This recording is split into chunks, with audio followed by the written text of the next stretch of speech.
اگر ایک سے زیادہ خدا ہوتے تو سارا نظام عالم برباد ہو جاتا. کہ کیا انہوں نے قرآن پاک میں غور نہیں کیا جس سے انہیں پتہ چل جاتا کہ یہ کلام حق ہے اور اس کی تصدیق لازم ہے اور اسے تسلیم کرنا واجب ہے کیونکہ یہ حق ہے. حق کو تسلیم کرنا واجب ہے. ان کے پاس وہ چیز آئی ہے جو ان کے باپ دادا کے پاس نہ آئی تھی کہ آپ صلی اللہ علیہ وسلم صادق بھی ہیں اور امین بھی ہیں کہ وہ تمہاری خواہشات کے اور اس کے خلاف ایک ایسا دین لے کر آئے جو تم پسند نہیں کرتے تھے تو تم نے آنکھیں وہ تو گندگی کے ڈھیر کے اندر ملوث تھے.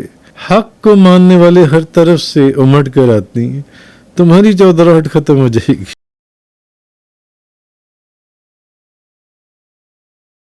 افلم يدبروا القول ام جاءهم ما لم يأت آباءهم الاولین. یا انہوں نے اللہ کے کلام میں غور نہیں کیا یا ان کے پاس کوئی ایسی چیز آئی تھی جو ان کے پہلے باپ دادا کے پاس نہیں آئی تھی. یعنی یہ ان کے پاس کوئی ایسی چیز آئی ہے وہ آیا جو ان کے باپ دادا کے پاس نہ آیا تھا. کیا انہوں نے غور و فکر نہیں کیا؟ اب یہاں سے اللہ تعالیٰ نے ان لوگوں کا ذکر کیا جو حق کی پیروی سے اعراض کرنے کی وجہ سے کفار مکہ کو ڈانٹتے ہوئے فرمایا کہ کیا انہوں نے قرآن پاک میں غور نہیں کیا اور قرآن کے ایجاز پر نظر نہیں ڈالی جس سے انہیں پتہ چل جاتا کہ یہ کلام حق ہے اور اس کی تصدیق لازم ہے. کیونکہ حق کی تصدیق لازم ہے تو جب یہ کلام حق ہے تو اس کی تصدیق بھی لازم ہے. اور جو کچھ قرآن مجید فرقان حمید میں فرمایا گیا ہے وہ سب حق ہے اور اسے تسلیم کرنا واجب ہے کیونکہ یہ حق ہے. حق کو تسلیم کرنا واجب ہے. اور رسول کریم نبی کریم صلی اللہ علیہ وسلم کی صداقت اور حقانیت پر اس میں واضح دلائل موجود ہیں. اور کیا ان کے پاس وہ چیز آئی ہے جو ان کے باپ دادا کے پاس نہ آئی تھی؟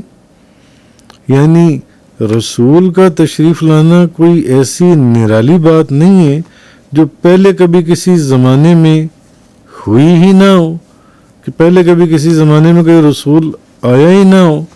یہ کوئی اتنی نرالی بات نہیں ہو گئی. میرا جو حبیب نبیوں کا سردار رسول کریم صلی اللہ علیہ وسلم تشریف لائیں کہ پہلے کسی زمانے میں کوئی رسول آیا ہی نہ ہو اور وہ یہ کہہ سکیں کہ ہمیں خبر ہی نہیں تھی کہ اللہ تبارک و تعالیٰ کی طرف سے رسول بھی آیا کرتے تھے. کیا یا رسول بھی آتے ہیں؟ نہیں، ایسی تو کوئی بات ہی نہیں. تو کبھی پہلے کوئی رسول آیا ہوتا تو ہم نے اس کا تذکرہ سنا. ان کو سب پتہ ہے. ان کو نہیں پتہ یہ ابراہیم علیہ السلام کی اتنی عزت کرتے ہیں، ان کا اتنا یہ ادب کرتے ہیں اور رسولوں کے یہ ذکر کرتے چلے آئی ہیں جو ان سے. تو یا یہ جو یہ ظاہر کر رہے ہیں کہ جیسے کہ ہمیں کچھ پتہ ہی نہیں تھا. شاید کوئی پہلے بھی رسول آیا ہو یا ہم نے اس کا تذکرہ سنا ہوتا تو ہم کیوں اس رسول کو نہ مانتے. تو یعنی ایسی بیہودہ باتیں، ایسی چیزیں کہ یا تو کیا ان کو سب پتہ ہے، اصل میں بتایا یہ جا رہا ہے جو ان سے.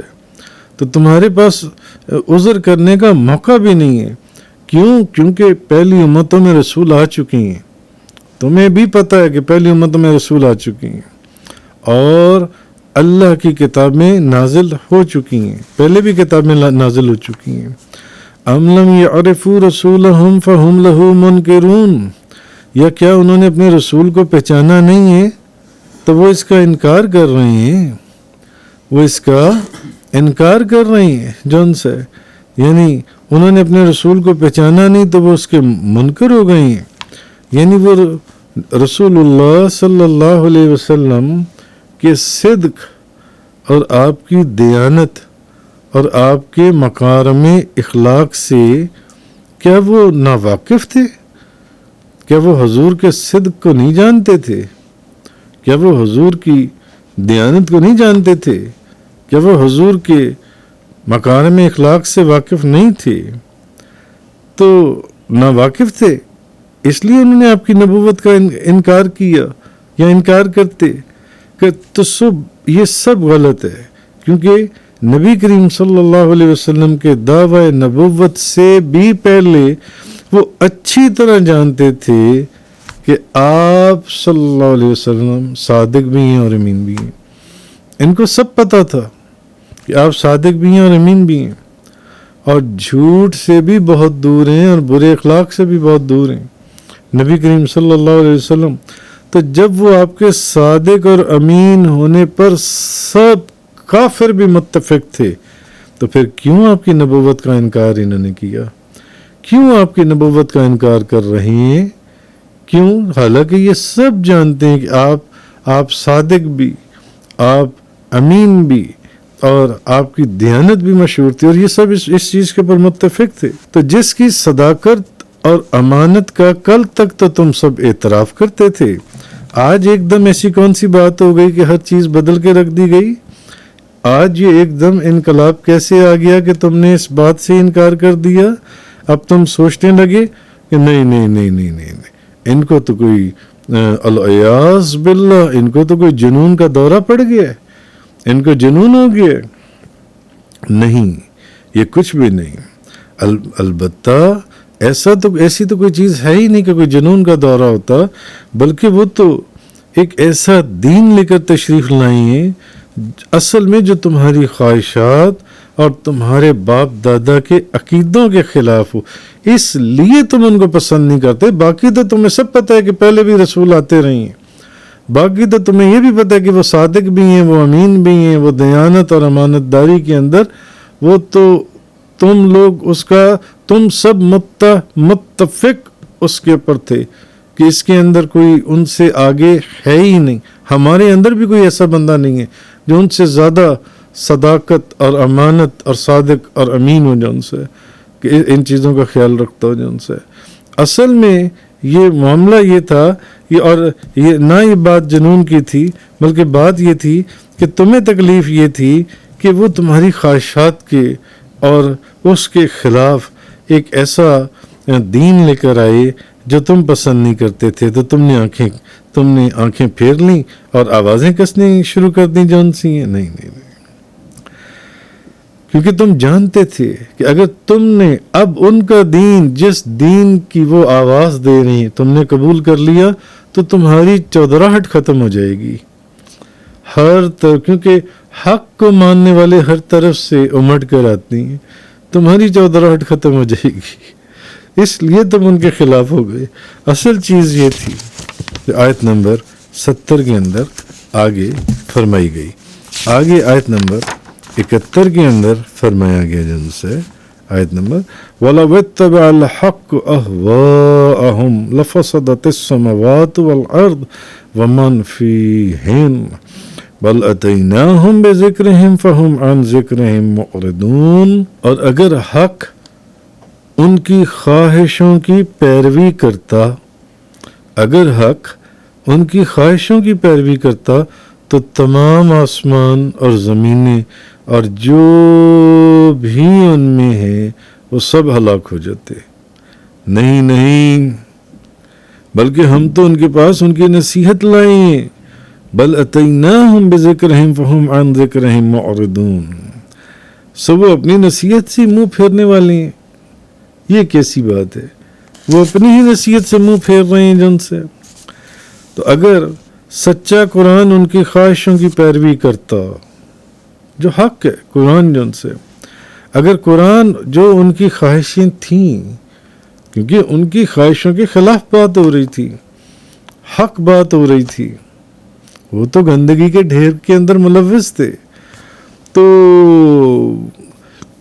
اگر ان کے نظریات کے مطابق قرآن نازل کیا جاتا اور اس میں وہ مضمون یا ٹاپکس ہوتے جو کفار کی خواہشات کے مطابق ہوتے، تو تمہیں نہیں معلوم کہ تمام عالم کا نظام درم برم ہو جاتا، کیونکہ قرآن سچی کتاب ہے، اور اس میں اگر یہ مضامین ہوتے تو حقیقت میں بھی ایسا ہی ہوتا۔ مثلا تم چاہتے تھے کہ ایک سے زیادہ خدا ہوں، تم ایک سے زیادہ خداؤں کی پوجا کرتے تھے، تو اگر ایک سے زیادہ خدا ہوتے تو سارا نظام عالم برباد ہو جاتا۔ ایک خدا چاہتا کہ صبح 6 بجے فجر ہو جائے، دوسرا چاہتا کہ شام 6 بجے جون سا یہ ٹائم ہو جائے جون سا، ایک چاہتا کہ یہ دریا کا رخ ادھر کو جا رہا ہے، دوسرا چاہتا دریا کا رخ ادھر کو جائے، تو یہ سارا نظام عالمی۔ ایک خدا چاہتا کہ سورج مشرق کی طرف سے طلوع ہو، دوسرا چاہتا مغرب کی طرف سے طلوع ہو۔ تو اگر ان کی خواہشات کے مطابق ایک سے زیادہ خدا ہوتے تو نظام عالم برباد ہو جاتا۔ یہاں یہ بات فرمائی جا رہی ہے جون سے۔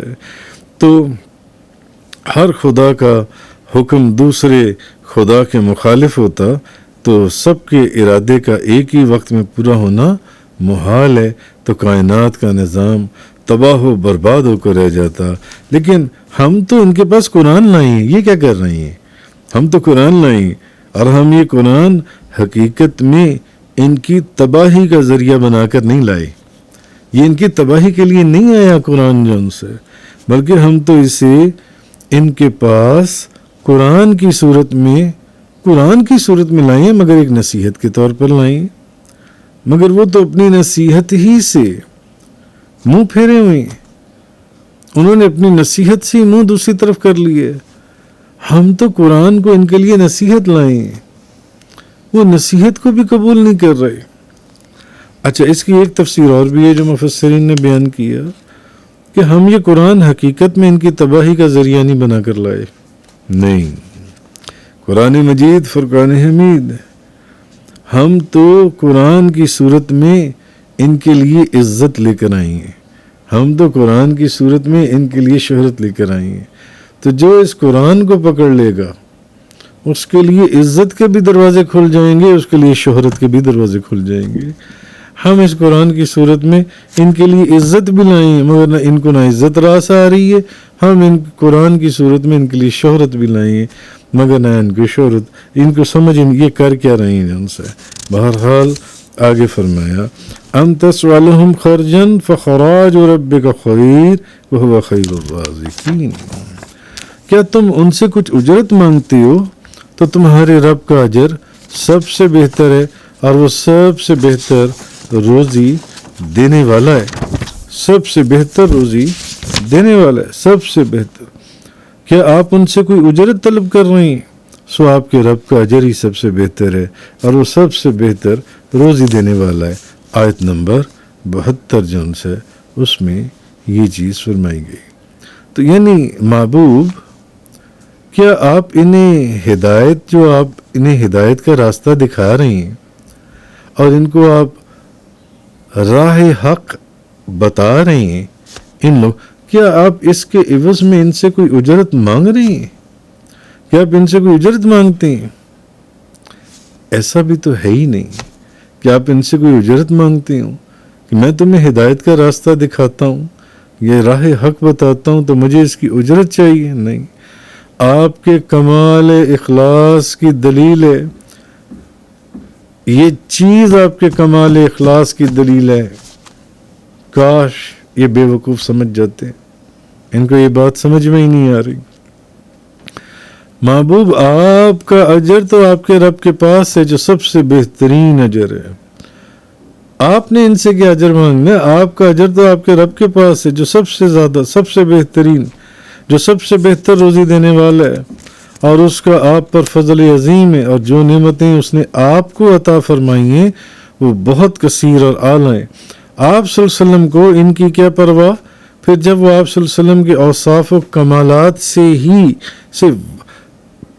حالانکہ وہ واقف ہیں مگر ان سے منہ پھیرتے ہیں، واقف بھی ہیں، اور قرآن پاک کا اعجاز بھی ان کے نگاہوں کے سامنے ہے، اور آپ صلی اللہ علیہ وسلم ان سے ہدایت و ارشاد کا کوئی نہ تو اجر مانگ رہے ہیں، نہ اس کے عوض میں کوئی چیز طلب کر رہے ہیں۔ اب بھی اگر یہ لوگ ایمان نہیں لا رہے تو یہ عذر کس وجہ سے ہے؟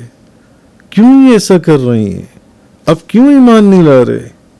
ہر چیز ان کے پاس کھلی نگاہوں سے ان کے سامنے موجود ہے۔